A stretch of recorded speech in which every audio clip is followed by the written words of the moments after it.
KPBS On Demand is supported by Markel Design and Remodeling, helping homeowners with their home remodeling needs. From ADUs to kitchen remodels, room additions, and custom homes, Markel Design and Remodeling can help homeowners design and build their dream homes. More at trustyourhometous.com.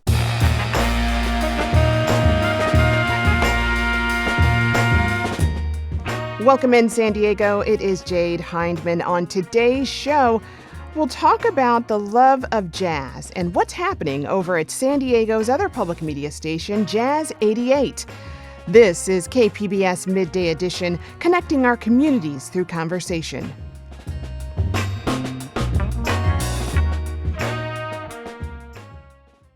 You know, by now, I'm sure you've heard about the public media station's loss of federal funding earlier this year, impacting radio stations across the nation, including us here at KPBS.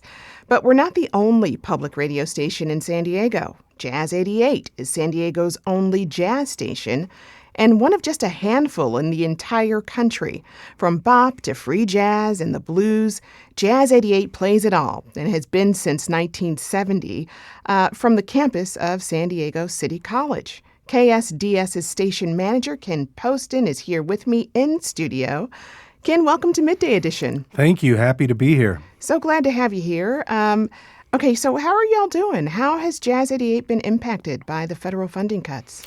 Well, we're cautiously optimistic that we'll be able to raise the funds to replace it, but it has certainly affected us and can affect us in the future. Short term, we've designed some fundraising to try to replace the funds that were lost. Now, our funding is about a little over $200,000 that was our grant money from the Corporation for Public Broadcasting, which represents between 10 and 20% of our overall budget. So it's substantial, but it's something that we feel we can survive. Mm-hmm. But, you know, it's one of those things, like I said, we're cautiously optimistic about it. And what we've tried to do is we did an emergency fundraiser right after word came down, and we were kind of prepared for it. So we did an emergency fundraiser, and we got about halfway there. Mm-hmm. And now we're chipping away at the other half. And, of course, that is all dependent on that we're still able to raise the money that we normally raise. So this is on top of that.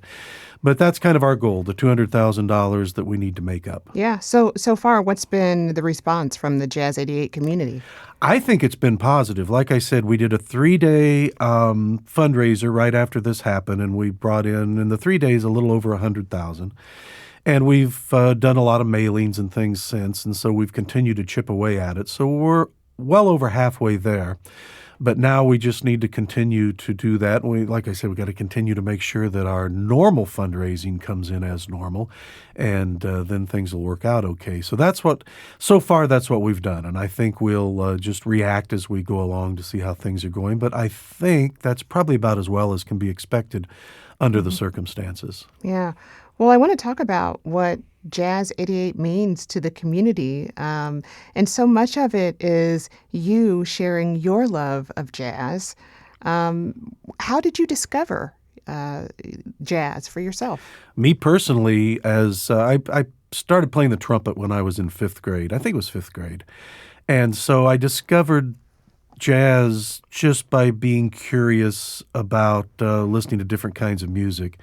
I started to get records of trumpet players, and I didn't know the difference. I didn't know if it was, so it would end up being Herb Alpert, Miles Davis, and, Chet Baker, whatever. If it had a trumpet on the cover, I would buy it, then I'd try to play along with it. And I kind of slowly discovered what I liked and what I didn't like by doing that.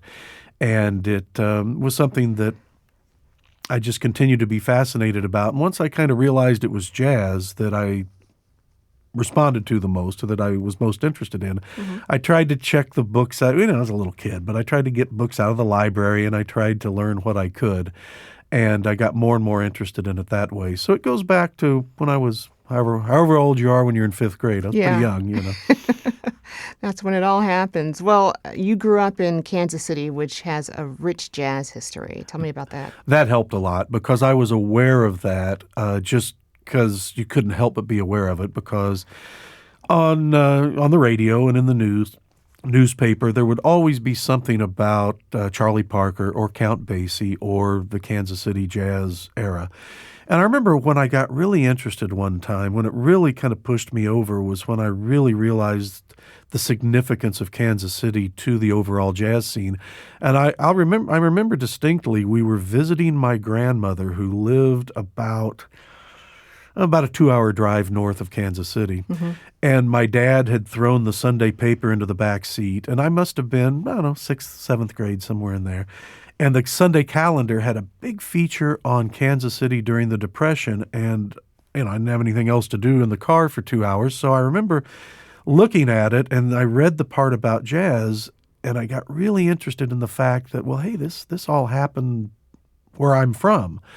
And it kind of sparked an interest from that made me more curious about Charlie Parker and Count Basie and Andy Kirk and Mary Lou Williams and all the people they talked about. So, and I realized that my grandparents, and my parents too for that matter, but really my grandparents, I realized that they'd been alive during this. And so, I couldn't wait to ask them about it. And of course, the Kansas City jazz scene was such an underground thing that happened during the time that they didn't know anything about it. It was, they knew about the same, they knew about Count Basie and the names that had come out of there. But while it was happening, it was very much under the radar, even to the general population in Kansas City. So I learned that part of it too, and that made me even more curious as to why that was. Well, we've pulled a couple of your favorite tunes today. The first one is from jazz titan Miles Davis. It also includes John Coltrane. This track is called Milestones. Yeah. Tell me, what makes this particular track so special to you? I think because it's one of the first Miles Davis things I heard, and what made me realize how much that I really liked Miles Davis, because this was one of the, when you're first starting out, especially, at least for me, younger, it's hard to hear the instrumental things. People can associate with the human voice much more so. So when people are singing lyrics, you've got something at least you can latch on to. Mm-hmm. When it's instrumental music, it's harder when you're younger, especially, to kind of hear what's going on and to kind of hear it. And Miles was one of the first ones that I could kind of follow to a degree what was happening. Other things like, I desperately wanted to hear Charlie Parker because I knew Charlie Parker was important. And I remember saving my money and going to the record store in the mall, Music Land, and buying a Charlie Parker record out of the budget bin. Uh-huh. And it just sounded like a bunch of noise to me. I'd have been in 6th grade maybe, but it just sounded like a bunch of noise. I couldn't hear it. I didn't get it. I'm like, well, what's the big deal? I couldn't. Yeah. But Miles, for some reason, and I don't think I'm the only one, Miles seems to be a gateway to a lot of people. People can really associate with Miles Davis and the sound of his trumpet to it. And, Miles used a lot of space in his playing and all. It's not as dense. And so, for me anyway, it was easier for me to have some sense of what he was doing and try to play along with it on the trumpet. The Charlie Parker thing, the first one, I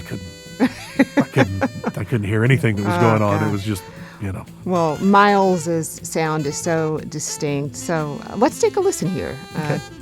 This is Milestones.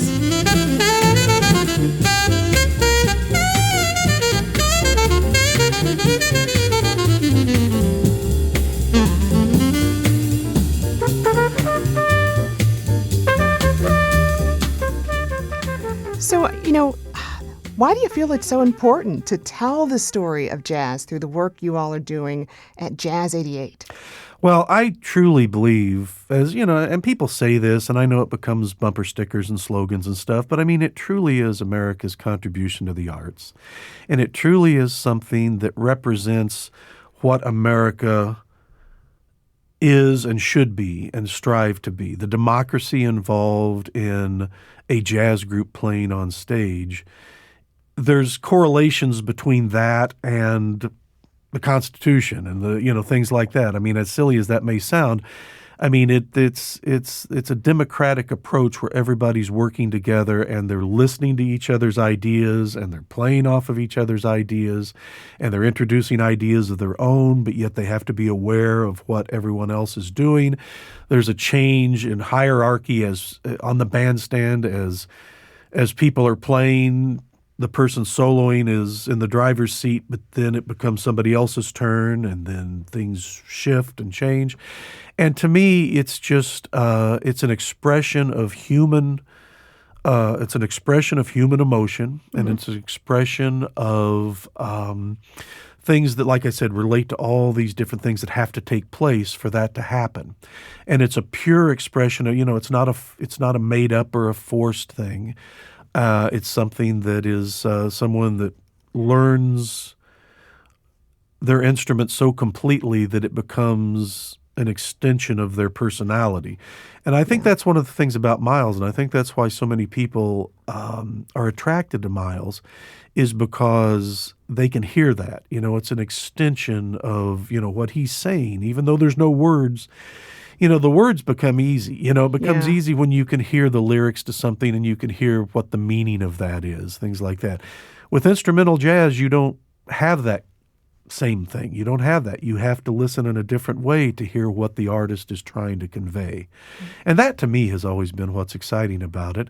And I think, again, as an art form, it's something that has to be available. It has to be there for future generations, and it has to be treated with the respect and the dignity and everything else that goes along with it that something of that magnitude should be treated with.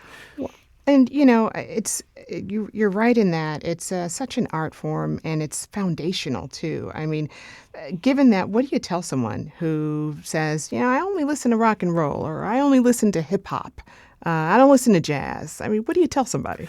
Well, yeah, that's tough because, again, it's, you're not necessarily going to convert people to something different than what they like. I think what we hope for is by exposing the music and the artist and trying to do it in a way that when people do listen, that they get it, or at least it gives them an opportunity to, however we enhance things by the way we present the music is hopefully it, and especially for students, for young people. As a young student, I was very dependent on jazz on the radio because I didn't have access to much else other than, the few records that I would get here or there. So radio was everything, and I would listen to the jazz programs every night, and I would, I was able to, to learn things that way as because what we do is educational, even though it may not be outward, may not be as noticeable as educational. Everything we do every day, there's an educational component to it. So, and from a historical standpoint, I think it's so much a part of American history that people need to understand as well, because I never have felt that, again, we have to convert people, but I think people need to be aware. I think people need to be aware of jazz and blues in particular and where it came from and why it's such an important part of our history, because it should be appreciated from a historical and sociological standpoint as much as it is from an entertainment, and I used air quotes there, but as entertainment or whatever, Yeah. Well, it's funny too, because for someone who says, I only listen to hip hop, well, much of what you're listening to is sampled jazz. Absolutely. So it is kind of, it's foundational in that sense. And blues in particular, I mean, so much popular music through the years has a direct connection to the blues. Especially, rock music and elements of, and there's certain elements of hip hop and things that R&B, that may not be blues, but I mean it comes from a lineage of things being passed along, and all that is so important and really can't be lost. It would be ridiculous for that to be lost, and so that's why we feel it's so important to do what's necessary to maintain a jazz radio station. And as you said, there's not too many left in the entire country, entire world for that matter. So we feel what we do is really, really important and significant, and we understand that it's a smaller segment of the audience, and we know that it's always going to be a smaller segment of the audience.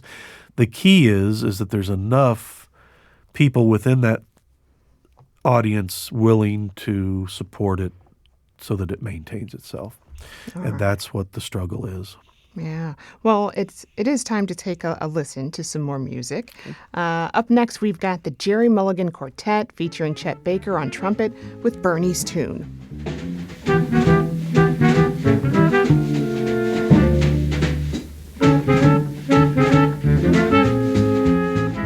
So, is this a good example of what we hear called, like, West Coast jazz? Absolutely.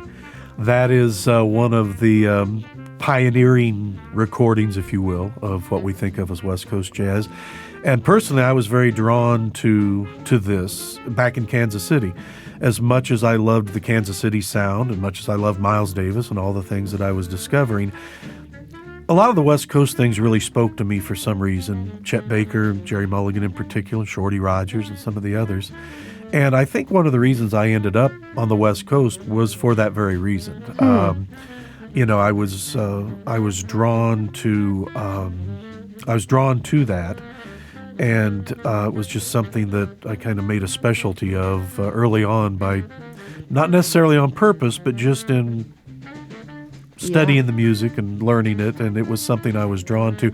I think the compositional elements to it, in addition to the improvisation and the jazz elements, I think was something that, because I was always interested in the compositional aspect of things as well. And, there's an element to that in the West Coast sound. Yeah. Well, before we close out, how would you characterize San Diego's jazz scene in history? San Diego has had a much stronger scene, I think, than it gets credit for, that people are aware of, and I think it doesn't get as much credit, mainly because there wasn't a scene here of where there was like recording activity and things like that was going on. But what there was, and there still is today, an incredibly strong local scene that turns out brilliant musicians. And there always has been. And San Diego's also always been an extension of things happening on the West Coast in terms of people coming here and performing and so on. All right. Well, I've been speaking with Ken Poston. He is the station manager with Jazz 88, located in San Diego City College. Ken, thank you so much. Oh, thank you.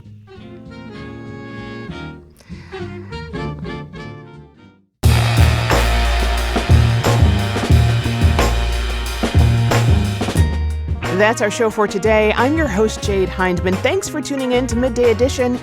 Be sure to have a great day on purpose, everyone.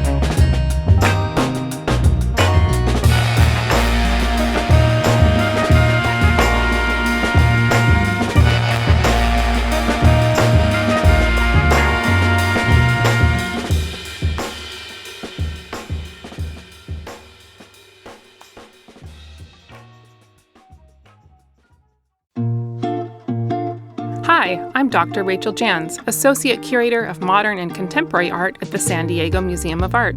We're presenting a landmark exhibition of Eduardo Chillida, a visionary sculptor who transformed the way we think about form, space, and material. Eduardo Chillida Convergence is the most expansive U.S. presentation of the artist's work in nearly 50 years, bringing together monumental sculptures, delicate works on paper, and a virtual reality experience of his iconic Comb of the Wind installation on the Basque coast of Spain. Eduardo Chillida Convergence is on view now through February 8th, 2026 at the San Diego Museum of Art in Balboa Park. Learn more at sdmaart.org.